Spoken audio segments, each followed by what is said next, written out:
brute force. If it doesn't work, you're just not using enough. You're listening to SOFREP Radio.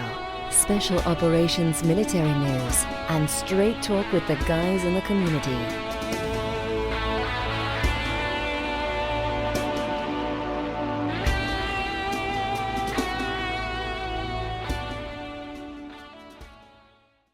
All right, last word.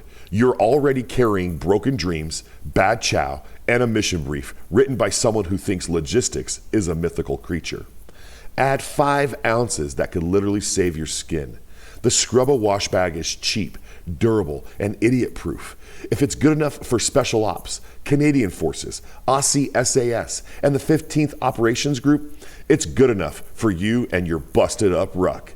Don't be the guy who gets nicknamed Private Pestilence. Stay sharp, stay clean, Scrubba up. Visit thescrubba.com or find them in your supply chain. Scrubba, it's not gear, it's survival. Hey, what's going on? This is Rad, your host for SOFREP Radio, and I have a totally awesome episode today. But first, before I introduce my guests, who you already know is here because you see the link, you clicked on it, you're here, you know who's here. But before I introduce them, I gotta tell you about the merch shop, right? SOFREP.com/merch. We've got all sorts of cool branded hoodies, the new coffee mugs, everything's out there, and it helps keep the fireplace going, right? So that's what's up, okay? So keep buying the merch. We really appreciate it. Don't forget to tag us online. Second is our book club, all right? Books are the gym for your brain, so read one and go check out sofrep.com/book-club. That's book-club. And if you're new to the program, welcome. And if you're a repeat listener, viewer on YouTube and all the other mediums, you already see who we got on the show today. So without further ado, I'm gonna go kind of reverse here. I'm gonna introduce Jake Rademacher, who has created Brothers at War, Brothers After War. He's a producer, a director. Somewhere in there it says he's an actor. And so I really want to welcome him because I just watched his documentary and you are a rock star to me right now. And then also on the screen is Gary Sinise from Of Mice and Men, The Green Mile, Theater. Oh my gosh, Forrest Gump, Lieutenant Dan Band, who goes and plays at USO shows to help bring the spirits up of the troops. To see Lieutenant Dan playing cover songs of probably some of their favorite jams and his jams, probably some Creedence Clearwater, probably, I just could only imagine what Lieutenant Dan could play on. You play the bass, right, Lieutenant Dan? Welcome, Gary Sinise, and welcome, Jake. Thank you. Thanks for having us today. Wow, where do I start? Okay, well, first of all, Lieutenant Dan, may I call you Lieutenant Dan for a moment? Yes, sure. When we first started talking, you're like, are you wearing that bandana like Lieutenant Dan? And I was like, I guess I am, huh? A little bit of love right there. But I can also cross over. You got magic legs, Lieutenant Dan. Now you're Forrest Gump running through the desert, yeah. I love it. I'm tired. I think I'm done now. Gary, I've been growing this on my face for a long time, and I didn't know why. And today, I think I finally met that moment. So thank you for being on SOFREP Radio with us today. And Jake, over to you. Let's just say that I'm a big fan of your work, okay? I'm a fan. I find you to be emotionally charging to me in my brain with what you've brought to my senses with your family. I mean, my listener out there, if you ever saw Saving Private Ryan, where they go and collect all their brothers who had passed away, certificates, and then they went and saved Ryan.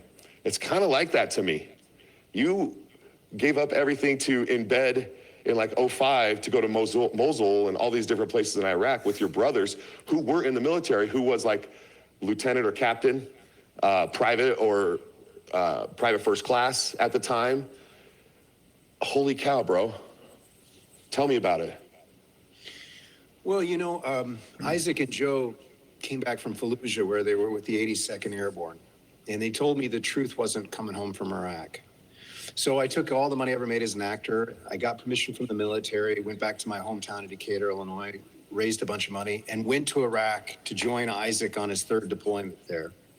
And what I learned changed my life forever. Going out with those guys, going out with the Lurs guys out to the Syrian border, also coming back a second time and embedded in the Marine advisors in the Iraqi army and the snipers and National Guard infantry. And even more than the missions, it was the men and women that I met, and their hearts touched me, and what I learned from them and who they really are, and how this experience was sort of transforming them. I wanted to capture all that in Brothers at War and finish that film through a former Marine. Mike Broderick introduced me to Gary Sinise, and he saw the film a couple days before Thanksgiving. And I don't want to speak for him too much, but he kind of fell in love with the film and started telling me what to do. And so we made him executive producer, and that was in 2007. And ever since our paths sort of crossed, you know, he's been giving me advice, kind of guiding me, and I've been kind of continuing to go deeper and deeper into the experience of our veterans and their families. And the film became a workshop, and then the workshops have been done for about 50,000 people over the last 15 years. And in around 2015, 16, we started talking, and I really wanted to go revisit a lot of these folks that I met in Iraq. And Gary had strong feelings about that. They were very positive. And so together we sort of came up with this concept. And then with the blessing of the Gary Sinise Foundation, I was able to go across the world and reconnect with all these guys for the new film, Brothers After War. You know, I noticed that there was a budget, you know, that you were getting to go to travel and see all these different people that wanted to hug you, not shake your hand because they're brothers. Mm-hmm. I like that. I like when they said, like, hey, we're brothers, we hug. Right, Gary? Yeah, of course, yeah. You know, and so you got into this. I mean, Lieutenant Dan really propelled you into the military veterans' life of you supporting the U.S. So in my opinion, you know, watching it in the 90s, seeing you portray such a, every one of my family, Gump, have died in a war. You know, I should be on that battlefield. That actually came through in the film. Someone said, I should have been like Lieutenant Dan. I shouldn't be here talking right now. That's right. Look, playing the character was certainly something that was very positive in many ways. I mean, first of all, as an actor, I hadn't done that many films before Forrest Gump. And then when you're in, you know, a film like that, which is, you know, the most, the biggest film of the year and all of that, it can have a positive effect on the career, which it did. So it changed a lot of things on that side, but it also introduced me to the Disabled American Veterans Organization, where I started supporting them right after the movie came out, and have continued to support their efforts over these many years. And then so many of the things that happened after September 11th just kind of snowballed into the creation of a foundation. When I met Jake, I didn't have a foundation. I was just, I was getting involved with a lot of other military nonprofits and trying to support them in various ways to help our service members and their families out. So I would get involved in these different efforts. And I was going out for the USO, and I was playing concerts with the band. I was going to the hospitals, doing all this kind of thing, and really engaging with a lot of people that were just they were living the military life, right? And then I as a public figure, I was trying to use the public platform that I had to explain a bit to our fellow citizens about military life and what folks were going through, and what our families were going through during the Afghanistan and Iraq wars. And then, as Jake said, a buddy of ours, a mutual buddy, Michael Broderick, he had seen Jake's movie, and he thought that Jake and I should meet and that I should see the movie, which Jake and his producing partner, Norman Powell, showed me the movie. I arranged for them to come over to the studio where I was shooting CSI New York. We had a little screening room there. And they showed me the movie. And it, Brothers at War just spoke so clearly to the military experience, that what military life was, going off to war, coming home, kids don't recognize you, spouse, I mean, all these things. It really was speaking to a lot of the things that I was trying to kind of, make the public aware of that our military was going through during a very, very difficult time. So, as Jake said, I came on board as executive producer to help him get the movie out there. I remember I sponsored a screening, Jake, I think it was at Sony, and we invited just a ton of our friends, and lots of great people. One of those friends of mine was the singer-songwriter John Ondrasik, who has the band Five for Fighting, and John came to that screening at Sony, and John offered to write a song for the movie, which he ended up doing with Jake. A lot of great things came out of it, including the many workshops that Jake started doing on military bases all over the country. We could see that the movie was really, because we opened it in military communities around the country. And, like Fayetteville and Columbus, Georgia, places where big military presence, but also a lot of veterans. And the movie did well. And we could see that it was kind of, people wanted to talk about their own personal experiences after viewing the movie. And so Jake started doing these workshops with them on military bases. And one thing led to another, and then there was just, hundreds of workshops down the road. And at one point, as Jake mentioned, after several years of him doing workshops, and we started funding those at the Gary Sinise Foundation, and then Jake and I started talking about the folks that were in the first movie. You see them in the military. You see them overseas in Iraq, fighting the war, dealing with the war. And we started to discuss, well, where are all those folks? What are they doing now? Jake had stayed in touch with a few of them, but there were others that I think you had lost touch with or just hadn't talked to in several years. And so we thought, let's revisit those folks, see where they're at. How many of them are still in the military? And how many are not in the military? And if they aren't in the military, what has that transition been like for them? What was their experience while serving and getting out of the military? And that's where the concept for Brothers After War came from. And we were fortunate because Jake had made a movie that had all these folks in it, right? And you see them in the battle zone. You see them coming home from war and dealing with their families. You see all that while they're still serving. And now we can look back, use all that footage, and reflect on that footage while we're talking to them about their transition out of the service. Most of them are out of the service that were in the first film. And I just think it's a beautiful, beautiful film that really shows some of the challenges of getting out of the service after going off to the war, but also the best part about it is that veterans are sharing their stories very, very publicly for a camera, and they know it's going to go on the screen, and they're very open about sharing their stories. And for so many of our veterans, what they face is that they don't know who to share their story with. They don't want to share their story. They contain it, and sometimes it's very difficult. And that can be problematic. And we want to show them with this film that sharing the story can be very, very helpful and very positive for others. And that's what Jake did so beautifully, drawing things out of each one of the service members that we see in the film and asking them what's it been like. I mean, Jake will tell you what his brother said right there on camera, and he never knew anything about that. And so they really opened up, and that was the beautiful thing about Brothers After War.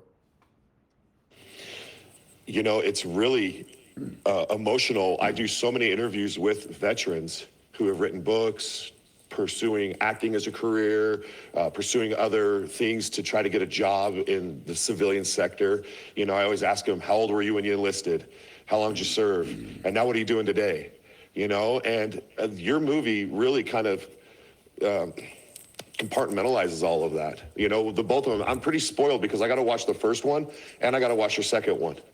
which is out on all platforms right now, right? So when I looked it up on my Xbox, I was like, you know, Brothers After War, and then it brought me to my YouTube, and I was like, okay, click on YouTube, and I started watching it on YouTube, and then it's like, oh, by the way, it's available on Prime and all these other mediums. And with my wife, I was like, well, let's go watch it on Prime. So we clicked on that, watched the whole thing. Beautiful. She looked at me like, really, you're gonna interview Jake and Gary about what we're just watching? I'm like, yeah, you know, and then we watched the second one. And we had to kind of stop almost towards the end where Sergeant First Class Sammy was being talked about, because it's emotional. And it's not that it was anything hard to watch, it's just that I paused it and I just looked at her and we just said, you know, it's so humbling to see everything after the war, you know. I got guys that were completely healthy when they got inspected to go in the military. When they bent over and shown their brown round, they had no problems at all. The doc's like, you're good to go. Then they get home and they still bend over, their brown round's probably right, but up in here, there's some things going on and they're not talking about it. And when there's a soldier that steps up in one of your workshops and he starts to, you know, humbly cry about his service in 05 and he's never been the same, you know, there's a lot of veterans out there that just hold that inside. And, you know, suicide is a big thing that attacks our veterans and people alike when they hold on to so much inside themselves. And then when you have everybody write it out and journal it and just like kind of document it themselves like you did, it's like a prescription of healthiness that you're giving them, like inspiring them to do so. Well, I think that was a big reason of why we took on the film. You know, that workshop was sponsored by the Gary Sinise Foundation. That was 2019. There's about 1,000 soldiers coming back from the Middle East. Their families are invited to participate. And that's typical of what we experience in a workshop, is holding space for vets, letting them kind of unpack experience. And in the course of communicating and journaling, they find some healing in that moment. And then in the workshop, we share other things they can do after the workshop. And we're really teaching them how to, you know, walk through and work through some of these experiences overseas or experiences even that happened before the military. You know, trauma is trauma, but you can process it, and post-traumatic stress can become post-traumatic growth. And Gary and I want guys not just to survive, we want them to thrive. And so what's special about the film is you see in that moment, I've been in war, I've been in combat, I've interviewed my brothers, I've been there when they're leaving and when they're coming home, I've asked the questions, I've been there when people are hurt. But I've also spent, about 8 years helping and learning and understanding the veteran experience, understanding the coming home experience. And for me, I think what's special about the film is that guy then gets sent off, thanks to Gary and the foundation, into the world. And one thing that Gary said to me, which is unique, I want to know how they're doing and what they need. So he sent me off as kind of an insider, a bit of an expert at this point, to go even further into those experiences. And as Gary suggested, you know, these veterans were incredibly emotionally courageous and generous with their stories. And it was for two reasons. One, it was a way to unpack for themselves and make sense of it. But it was also because they knew the film was going to be seen by other veterans. And my brother Joe, you know, who's the most ardent supporter in my family, the guy was a corporal busting my chops. He's still busting my chops as a master sergeant. Yeah, he was master sergeant. Yeah, everybody gets to laugh at my expense, thanks to Joe. But, you know, about a third of the way through the film, Joe confesses to me that he was a half pound of pressure away from taking his own life. And it's the first time he's ever said it. And I think because he says in the movie, if it will help one other soldier, that's why I'm telling you this. And I have seen, I don't know if it's because he's now a former special operator, he's deployed 9 times. Jeez. That he's like given permission to almost a generation of warriors now to open up and talk about their own experiences. And when you look at the statistics, like USC did a study, 30% at risk for suicide. So this is something we all just have to talk about. It's actually not that big a deal. It runs through the tribe, and by not talking about it, we're creating a space where vets can't open up and can't share about it. Complacency. Really, Yeah, it's complacency or just, there's a misinterpretation. It's like you don't want to shove that thing in the filing cabinet and put it away. You actually want to open up and talk about it, and feeling it is how you heal from it. Well, And it's not a life sentence. There's a terrible stigma too, and that's what you have to break down, because they're trained. They're not trained to be vulnerable, They're Right. trained to be strong and ass kickers, and being vulnerable and exposing some of the vulnerabilities within themselves, it just doesn't come natural at all. And so, that's part of the problem is we don't train people to deal with the aftermath of going to war, and how to deal with it. But there are multiple services out there. There's no shortage of services, really. I mean, the VA can only do so much, right? And has whatever. But there are multiple programs out there and services that are available to our veterans.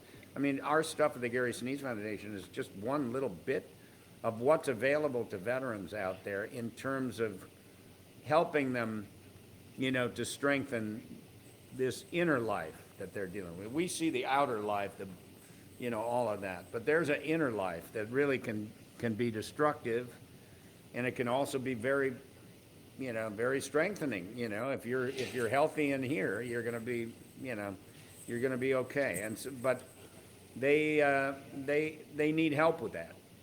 So what we do with Brothers After War and the workshops and some of the other programs that we're involved with at the Gary Sinise Foundation is just to try to provide some helpful tools, helpful guidance that will keep them off the ledge. We don't want them to contain things. Telling their stories is very, very important in healing.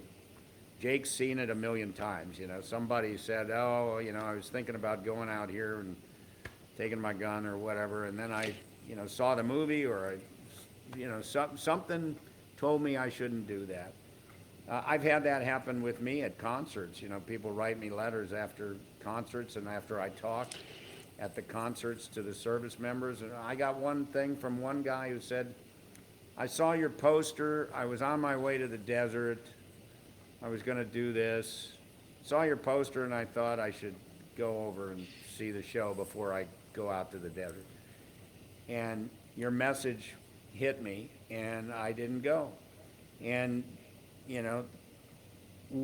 us being proactive is an important part of mental wellness, because so often, right, how many times have you heard somebody took their own life or something like that, and you have their spouse, their best buddies, everybody say, "I had no idea."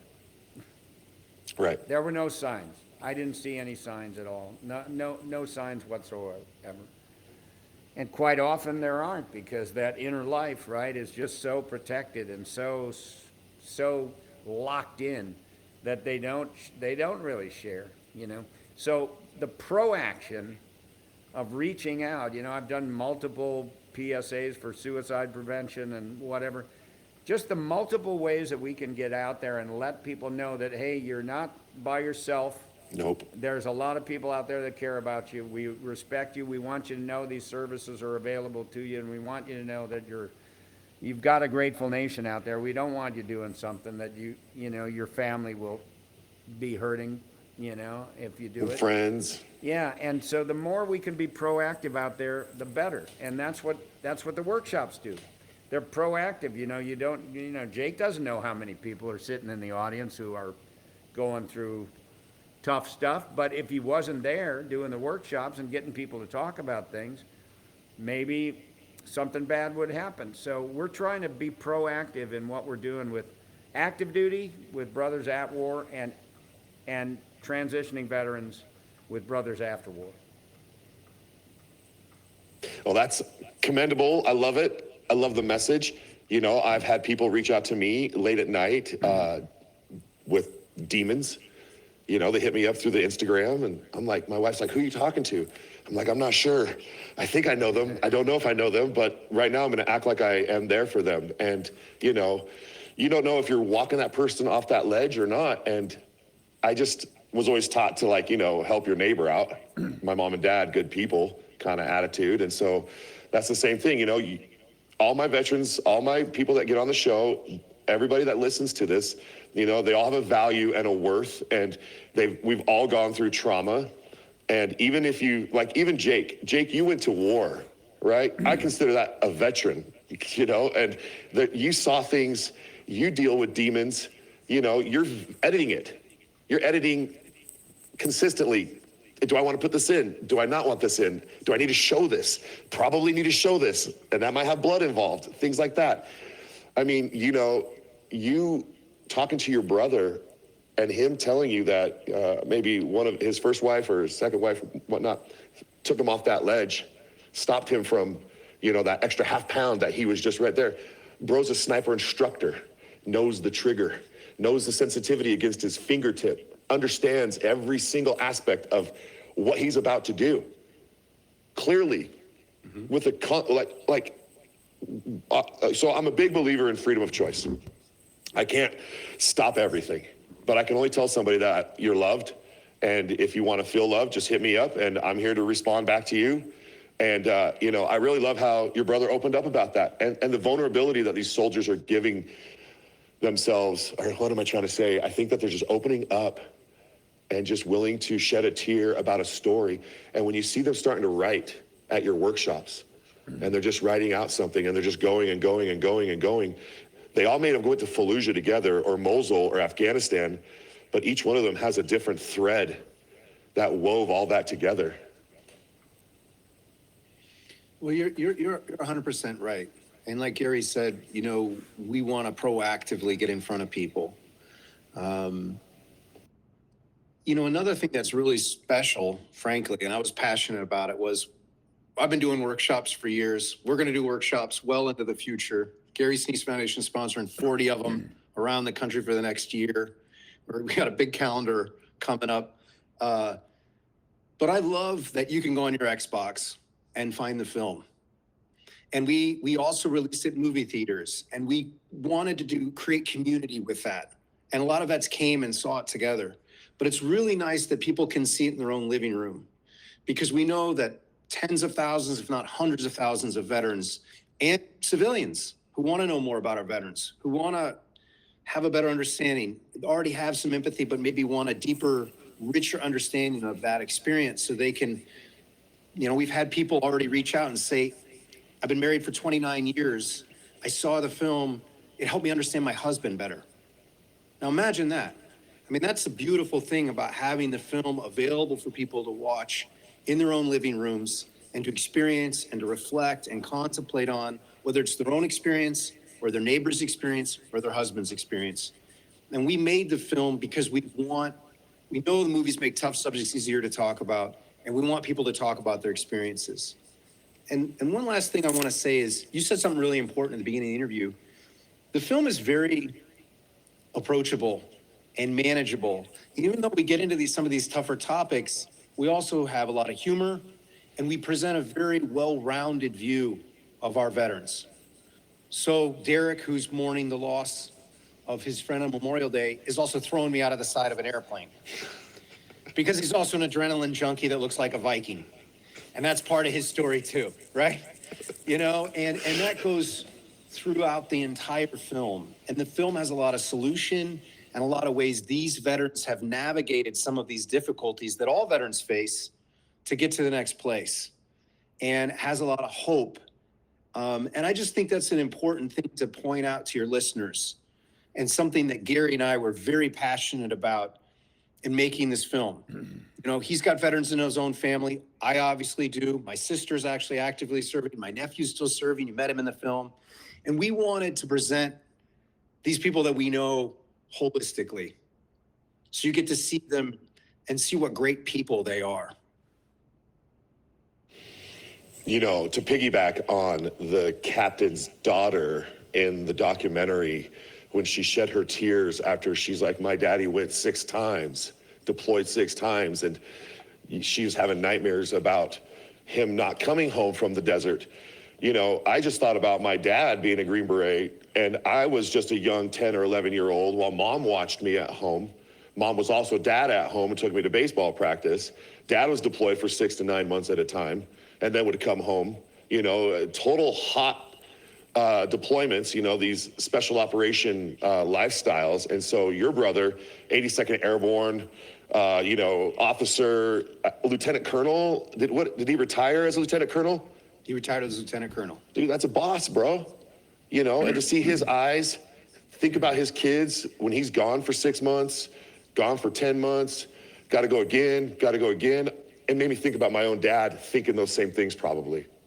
I never asked my dad that before he passed. Like, hey, you know, what was it like to have to leave us kids behind, you know? Because no one ever made a big deal. Like, mom always had it under control. That's why she hangs with him on the mantle, because she's just as special operations as he was.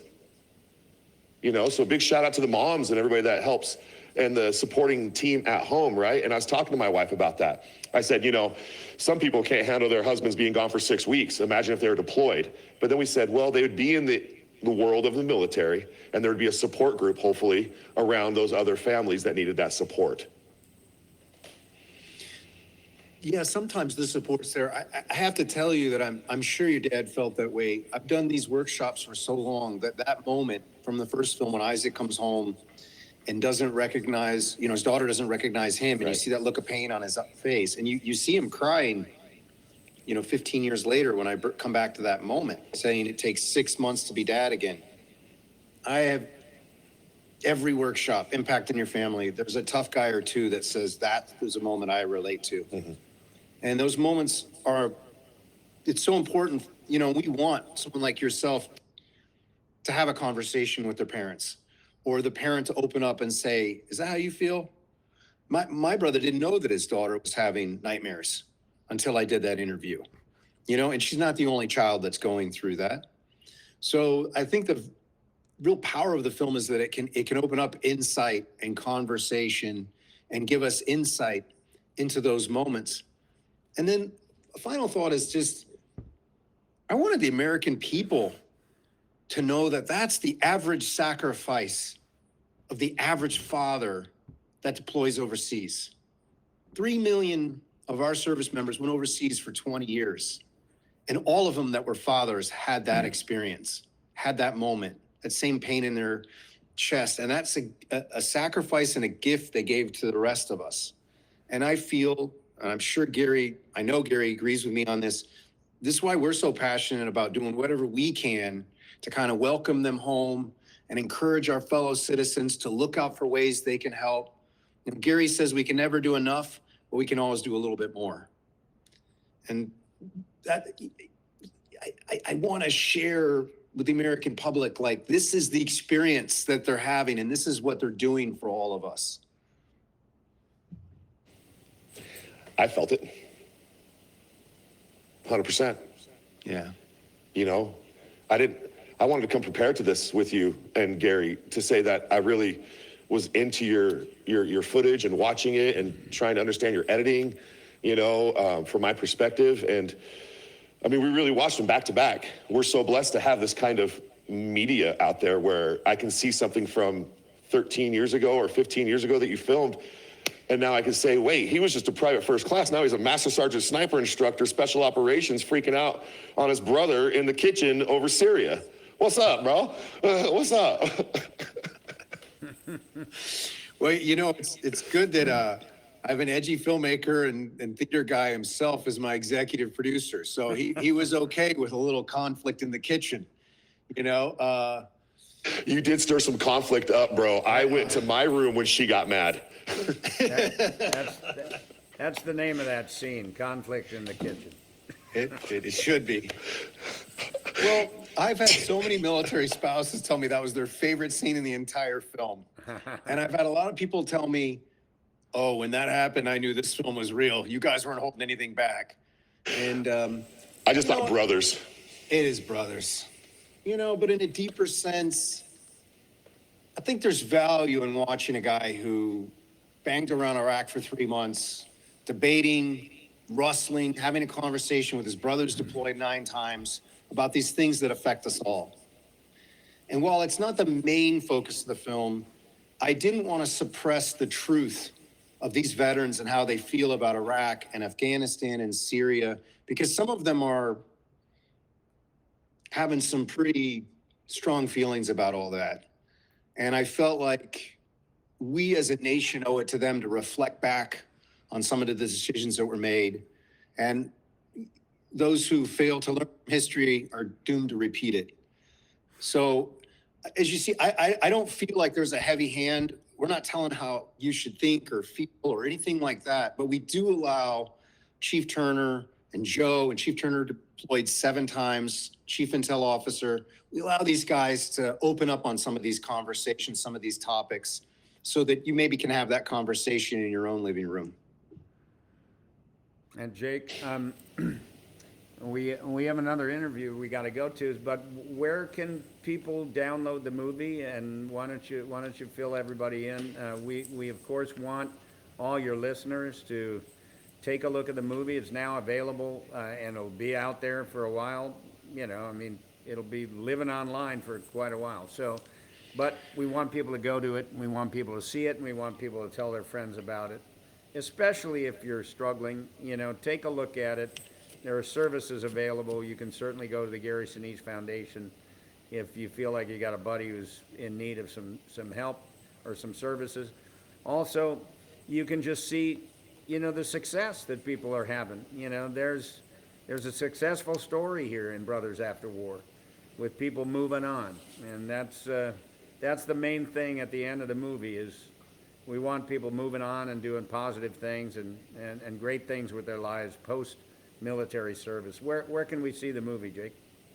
Well, you can go to brothersafterwar.com to find all the places it's available. It's available at Amazon. It's available at iTunes. It's available Microsoft and YouTube. There's DVDs on the shelves of Walmart and also available on Amazon. So the other thing you can do at brothersafterwar.com is if you'd like to participate in a seminar when it comes to your town, shoot us an email, info@brothersafterwar.com. Someone on my team will look at all those. Sometimes it's even me, myself, and we respond to that. And we will be bringing the seminar around America over the next 12 months. And when it comes to your town, we'd love to have you as our guest. Well, there you have it. You have had an awesome interview with Gary Sinise and Jake Rademacher, who went after Brothers After War, Brothers at War, the brothersatwar.com website. Go check that out. If you're a veteran that's struggling, reach out to me. If you need to say hi, what's up, I'll say hi back, because I also have people look at my emails, maybe me too.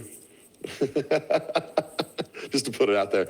And thank you for letting me play on the whole Gump thing there, Lieutenant Dan. And no problem. If you ever need someone to hit the cowbell for you, you know, in some Blue Oyster Cult, you just let me know, bro. I will show up and I will come and hit that thing, no problem. Okay? You got it. Thanks for having us. Well, thank you for being on SOFREP Radio, and thank you, Jake, thank you, Gary, and on behalf of myself, Brandon Webb, Matthew, who helped arrange all of this behind the scenes, and all the families of the lost who didn't get to see their loved one come home, I hope that this film hits you in the feels and that it makes you think about them and all of the fun memories that they left behind for you, because that's what we have at the end of the day, is the memory and the reel at the funeral of all the pictures. I don't care about your money or your gold. I just want to see you smiling in those photos. So you guys keep it up. And again, this is Rad saying be kind to somebody today. Peace.